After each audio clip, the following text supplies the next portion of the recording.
I don't often tell this story, but here it goes. My name is Jack, and though I've never been a believer in ghosts, something happened last night that shook me to my core. I've always considered myself a realist, someone who doesn't buy into superstition or the paranormal. But this was different. It was Christmas Eve, and I had decided to spend the night at my parents' house. Nostalgia always hits hard during the holidays, and sleeping in my old bedroom seemed like a good idea, a way to relive simpler times, back when life wasn't so complicated. That room held so many memories, both good and bad, though mostly bad if I'm being honest. The skeletons in my closet weren't metaphorical, they were very real. Around 3 a.m., I was startled awake by the sound of my bedroom door creaking open. At first, I dismissed it. The house was old. It made noises all the time. But then I noticed something, a figure, barely visible in the darkness, moving toward me. I squinted, trying to make sense of what I was seeing. "Mom," I called out, my voice shaky. I assumed it was my mother waking me up to go to my sister's house to watch the kids open their presents. But there was no response. The figure stopped at the edge of my bed, towering over me in silence. 2 seconds. That's how long it stood there before I realized something was horribly wrong. It wasn't my mom. It wasn't anyone I recognized. The air around me felt oppressive, suffocating. My instinct kicked in, and I swung my arm at the figure, desperate to defend myself. My hand sliced through empty air, as if the figure were made of smoke. And just like that, it was gone. I bolted upright, my heart pounding in my chest. Flicking on the bedside lamp, I scanned the room. There was nothing there. The shadows that had seemed so menacing moments ago were just shadows again. But the feeling lingered. I couldn't shake the sense that I wasn't alone. I didn't sleep for the rest of the night. Instead, I sat there, the lamp casting harsh light into every corner of the room, daring whatever it was to show itself again. It didn't. The next morning, I told my mom about what had happened. Her face paled, and she glanced toward the hallway leading to my bedroom. "That room," she said quietly, "has always made people uncomfortable. Your nieces and nephews refuse to sleep in there. Even your father doesn't like going in." I asked her why, and she hesitated before answering. "It's just a feeling, like the air's heavier in there. And, well, your grandmother died in the room across the hall. Maybe it's connected. I don't know." Her words sent a chill down my spine. But as much as I wanted to blame this on old family tales or an overactive imagination, I couldn't shake the memory of the figure. It had felt real. Too real. The truth is, that room holds a lot of darkness. Back when I lived here, I wasn't exactly a model citizen. My ex-girlfriend, Sarah, and I spent years spiraling into addiction. Heroin was our poison of choice, and that room was where we did most of our damage. I've been sober for 6 years now, but those memories still haunt me. The things I did, the person I became, it's all burned into the walls of that place. People say addiction leaves a mark, not just on you, but on the world around you. Maybe they're right. Maybe all that pain and desperation created something I can't explain. And maybe it's still there, waiting. Then there's the matter of my grandmother. She passed away in the room directly across the hall, her final days spent in a haze of pain and regret.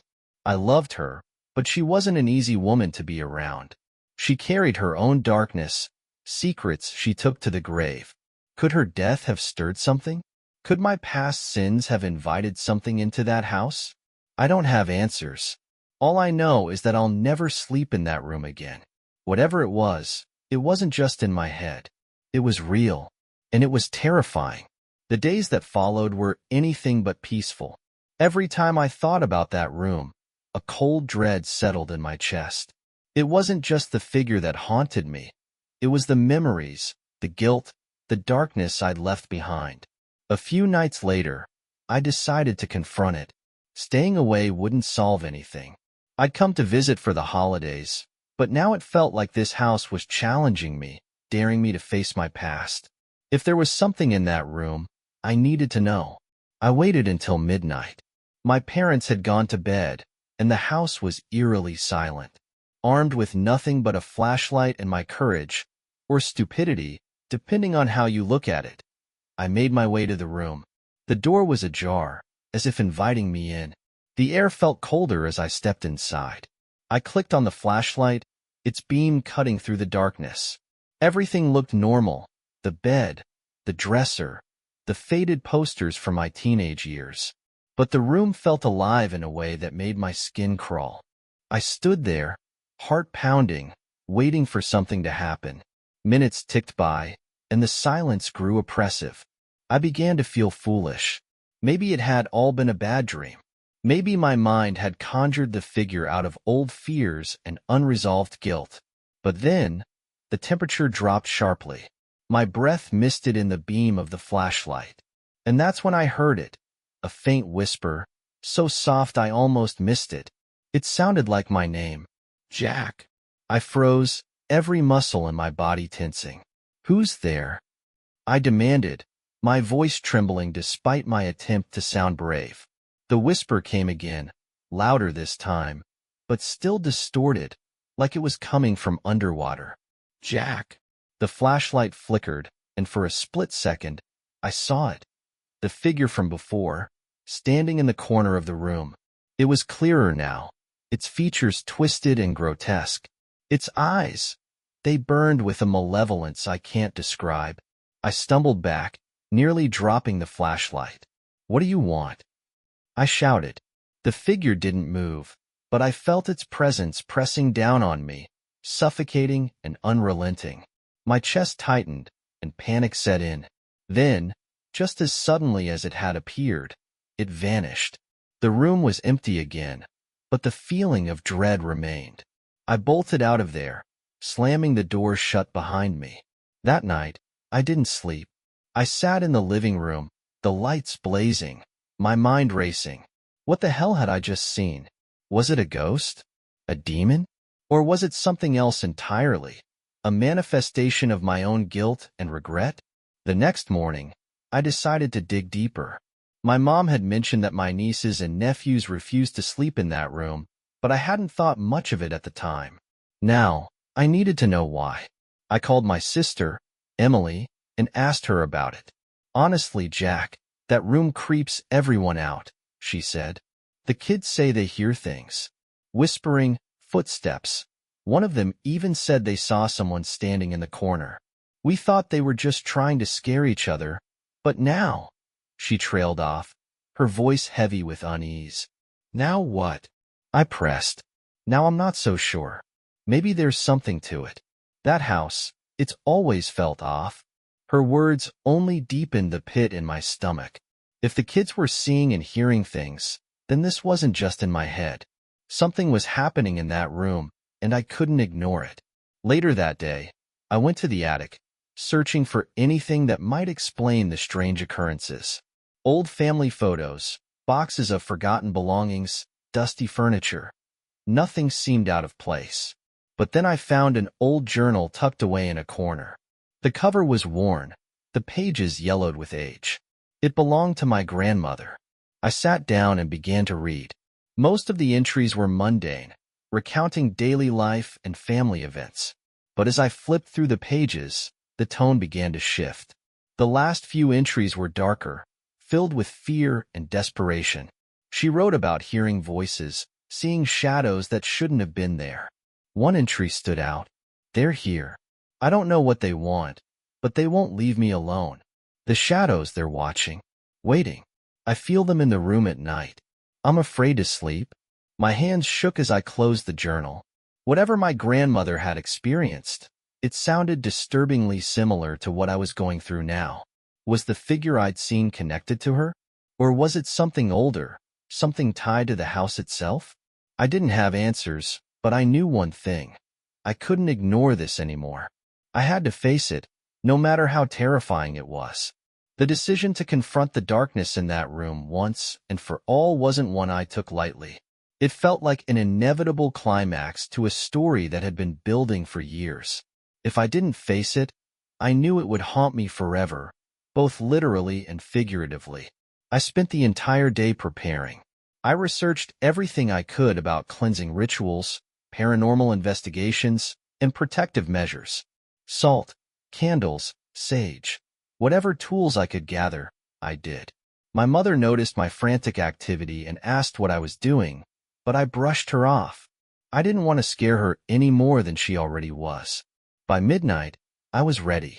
I stood outside the door to the room, clutching a lit candle in one hand and a small bag of salt in the other. My heart pounded as I pushed the door open. The room felt colder than ever, the air thick with tension. I stepped inside and began sprinkling salt along the edges of the room, murmuring a prayer I'd found online. It felt ridiculous, but desperation has a way of making you try anything. The candle flickered as I worked, its flame casting eerie shadows on the walls. Halfway through the ritual, I heard it again, the whispering. This time, it wasn't just my name. It was a cacophony of voices, overlapping and unintelligible. I froze, the salt slipping through my fingers as I stared at the corner where the figure had appeared before. It was back, but this time, it wasn't alone. The corner of the room seemed to darken, the shadows twisting and writhing as if alive. Shapes emerged, vague, humanoid forms that pulsed with a sinister energy. Their eyes glowed faintly, and they seemed to watch me, their silent presence more terrifying than any scream could have been. "What do you want?" I shouted, my voice breaking. The candle flickered wildly, and the room seemed to close in around me. One of the figures stepped forward, its form becoming more distinct. It was the same figure I'd seen before, but now its features were clearer. Its face was a distorted reflection of my own, its eyes filled with malice. "You," it hissed, its voice like nails on a chalkboard. "You brought us here. You invited us." My mind raced. Was it talking about my past? The addiction? The darkness I'd wallowed in for so many years? "I didn't mean to," I stammered. "I didn't know." The figure laughed, a cruel, hollow sound that sent chills down my spine. "Your pain, your guilt, your despair. It called to us. We are you, Jack. We are the parts you try to bury." Panic overtook me, and I did the only thing I could think of. I lit the sage and waved it in the direction of the figures, shouting every protective chant I could remember. The shadows recoiled, their forms flickering like flames caught in the wind. For a moment, I thought it was working, but then the largest figure surged forward, its presence overwhelming. It grabbed my wrist, its touch ice cold.